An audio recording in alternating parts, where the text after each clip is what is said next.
কি এটা এটা কি রাজনীতির ওয়াজ করলাম নাকি? আমা আলাইনি লাল বাল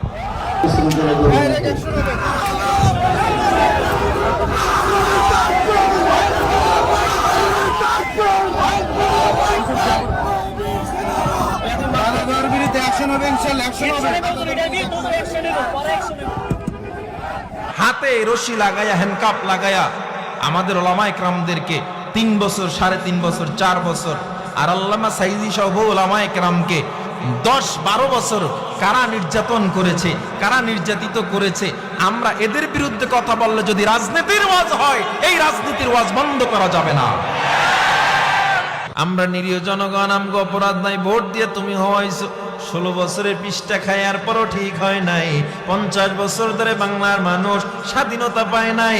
হয়রানি শুধু 16 বছরের দোষ দিবেন না, 50 বছরে আজও পর্যন্ত বাংলায় কোনো মানুষ এখনো পরিপূর্ণ স্বাধীনতা পায় নাই।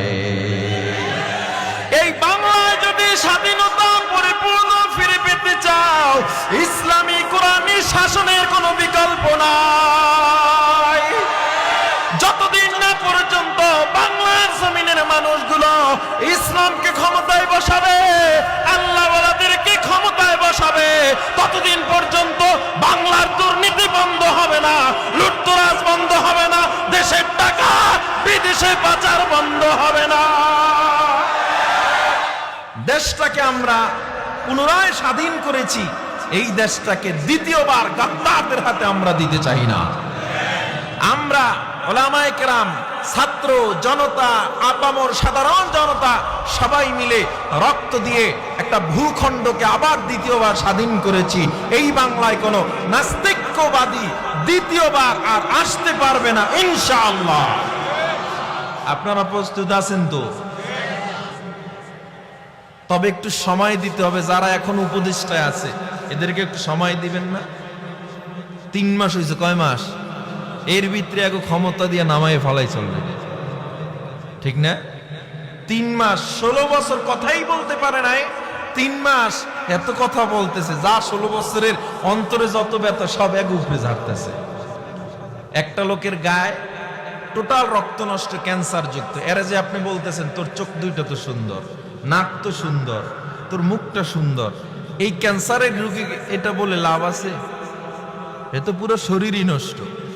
তো বাংলাদেশ দুর্নীতিতে টোটাল বাংলাদেশ জর্জরিত। বলতেছেন ফ্লাইওভার বানাইছি, দেখো সুন্দর, পদ্মা সেতু বানাইছি, দেখো সুন্দর, এটা বলে কি দেশের মানুষের মুখ বন্ধ করা যায়?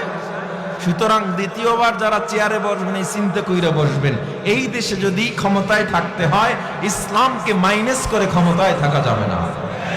নতুন করে বর্তমান যারা উপদেষ্টা আছে তাদেরকে সাধুবাদ জানাই, আপনারা দেশ চালান, আমরা আপনাদের পাশে আছি। কিন্তু কোনো সমকামিতাকে প্রমোটকারী কোনো ব্যক্তিকে উপদেষ্টায় ঢুকায়া বাংলার মানুষের সাথে গাদ্দারি করবেন না, ঠিক নেই? যারা চলচ্চিত্র নির্মাতা বারবার ইসলামকে জঙ্গি হিসেবে উপস্থাপন করেছে, একটা নাটকের মধ্যে, সিনেমার মধ্যে জঙ্গি একজনের পাঠ দিয়েছে, জঙ্গি তার দাড়ি লাগাই দিয়েছে এই নির্মাতারা। কোন মহিলা জঙ্গি সাজাইছে তো বোরকা পরাইয়া সাজাইছে, পতিতা সাজাইছে তো বোরকা পরাইয়া সাজাইছে। শুধু তাই নয়, বাংলাদেশে পত্রিকায় পড়ে দেখলাম, লম্বা আর্টিকেল পড়লাম ওয়েবসাইটে, বর্তমান যুব সমাজ বাজে একটা শব্দর সাথে পরিচিত, লিটনের ফ্ল্যাট, জানেননি আপনারা? এই লিটনের ফ্ল্যাট শব্দের উদ্ভাবক এই ব্যক্তি যাকে এখন উপদেষ্টা বানানো হয়েছে। এই সমস্ত ব্যক্তিকে আপনারা উপদেষ্টায় রাখবেন, লজ্জা থাকা উচিত। আমি অনুরোধ করব, মানুষের রাস্তায় নামার আগে ইজ্জতের সাথে উপদেষ্টা থেকে আপনি পদত্যাগ করেন, ঠিক কিনা জোরে বলেন?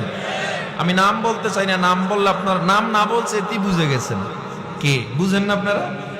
আচ্ছা, এখানে যারা আছেন এই ময়দানে তো হাজার হাজার মানুষ, এই ব্যক্তিকে আল্লাহর কসম করে বলি, অন্তর দিয়ে বলবেন, মিডিয়া যারা আছেন এই মানুষের হাতগুলো নিবেন, যারা মিডিয়া আছেন, এই ব্যক্তিকে আপনারা কারা কারা চান না উপদেষ্টা পরিষদে তারা একটু হাত উঠান। এই মিডিয়ার যারা আছেন একটু ঘুরন তো, দেখেন তো একটা মানুষও তার পক্ষে আছে কিনা। দেখেন তো মিডিয়ার যারা আছেন ঘুরান, একটা মানুষের পক্ষে আছে কিনা দেখেন তো। আসেনি? দেখেন তো কে হাত উঠায় নেয়। আমি যে হাত উঠায় নেয় তাকেও আমি কিচ্ছু বলবো না। দেখেন তো একটা মানুষ আছে নাকি? তাহলে এখানে এই বিবারিয়ার এত বড় ইসলামী মহাসম্মেলন, হাত নামান, এত বড় মহাসম্মেলনে একটা মানুষও তার পক্ষে নাই। পুরো বাংলাদেশকে যদি এই মুহূর্তে হাত উঠাইতে বলা হয়, আমার মনে হয় পুরো বাংলাদেশ হাত উঠাইয়া বলবে আমরা কোনো সমকামিতাকে প্রমোটকারী ব্যক্তিকে উপদেষ্টায় চাই না। ঠিক কিনা জোরে বলেন? দেশটা নয়তো কারো বাপের বিটা, করবে মন চাহিলেই যখন যেটা।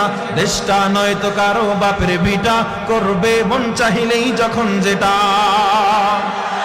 দেশটা লক্ষ মায়ের ইজ্জতেরই দামে কেনা, মাটিতে মিশে আছে লাখ শহীদের রক্ত কণা। দেশটা লক্ষ মায়ের ইজ্জতেরই দামে কেনা, মাটিতে মিশে আছে লাখ শহীদের রক্ত কণা। শহীদের রক্তের দামে কেনা মোদের সোনার ভিটা, শহীদের রক্তের দামে কেনা মোদের সোনার ভিটা। তবে কেন অভ্যাস হলো বিদেশিদের চরণ চাটা। দেশটা নয়তো কারো বাপের ভিটা, করবে মন চাহিলেই যখন যেটা। মোরা চাই দেশের ভিতর নেতা, নয় যে নীতির বদল, তবেই বনবে দেশের ঘরে ঘরে সুখের ফসল। এসো তাই গুড়ে ফেলি নাস্তিকতার দেয়াল ঘেরা, এসো তাই গুড়ে ফেলি নাস্তিকতার দেয়াল ঘেরা। হবে না শান্তি দেশে কোরআনেরই শাসন ছাড়া, হবে না শান্তি দেশে ইসলামেরই শাসন ছাড়া। দেশটা নয়তো কারো বাপের বিটা, করবে মন চাহিলেই যখন যেটা। দেশটা নয়তো কারো বাপের বিটা, করবে মন চাহিলেই যখন যেটা। এদেশ আমার, আমরা দেশকে সাজাবো। যারা উপদেষ্টা পরিষদে আছেন, আমরা আপনাদের পাশে আছি ততক্ষণ, ইসলামের পথে আপনারা আছেন যতক্ষণ। মুসলমানের অন্তরে আঘাত দিয়ে আপনার উপদেষ্টা পরিষদে এমন কাউকে বসাবেন না যারা আমাদের হাজার হাজার মা বোনদের, হাজার হাজার ভাইদের রক্তের বিনিময় আমাদেরকে একটা স্বাধীন ভূখণ্ড দিয়েছে, তাদের রক্তের সাথে গাদ্দারি করবেন না।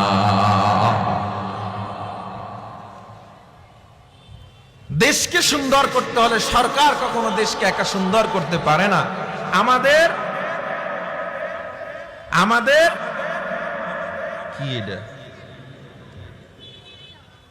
এটা কি রাজনীতির ওয়াজ করলাম নাকি? কি এটা কি রাজনীতির ওয়াজ করছে?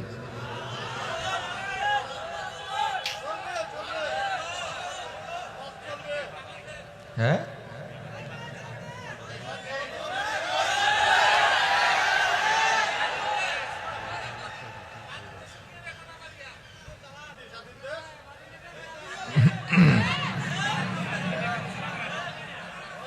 হ্যাঁ, না না, রাজনীতি বাড়ায় না। আমি কথা বলছি জনগণের পক্ষে। ওয়াজ মাহফিল জনগণের জন্য, ঠিক নেই? কথা বলে না।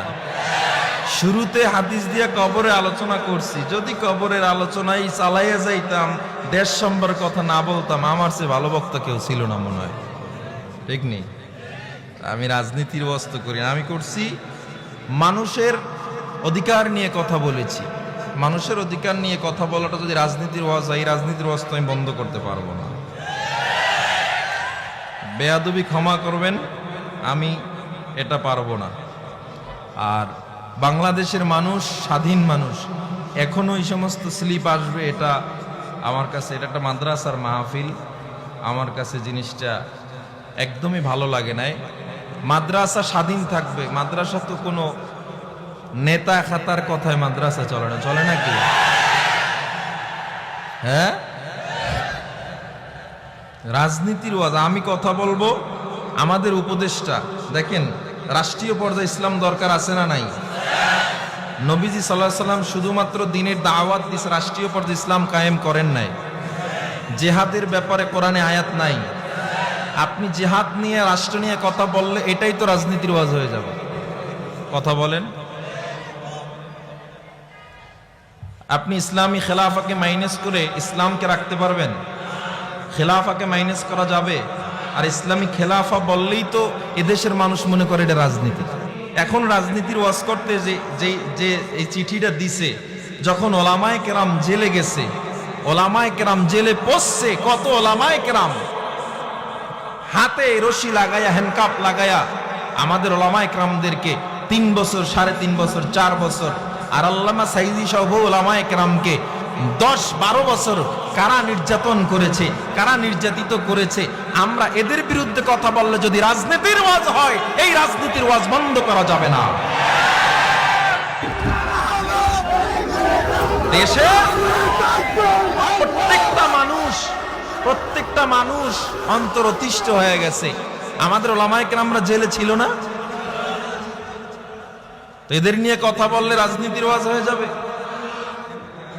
আল্লাহ তাআলা আমাকে যতটুকু কথা বলছি, আল্লাহ তাআলা আমাকে সহ আপনাদের সবাইকে আমল করার তৌফিক দান করুন। ওমা আলাইনা ইল্লাল বালাগ।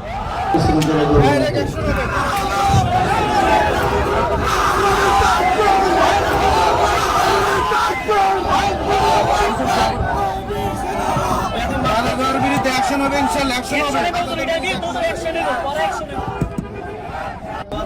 অনেক দূর থেকে আসছি, ঢাকা থেকে, যাত্রাবাড়িতে পড়ি। বাংলাদেশের বিরুদ্ধে অ্যাকশন হবে ইনশাআল্লাহ, অ্যাকশন হবে।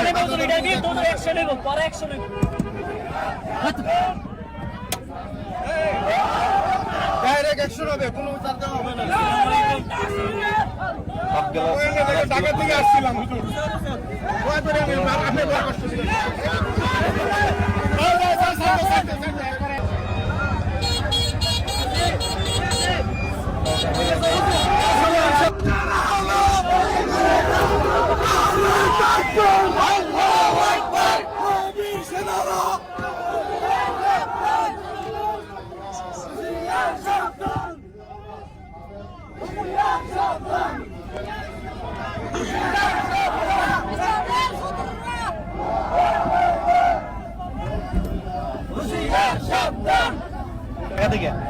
যাত্রাবাড়িতে পড়ি।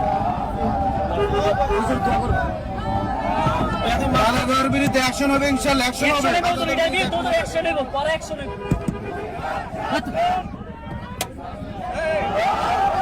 ডাইরেক্ট অ্যাকশন হবে, কোনো উচ্চারণ হবে না।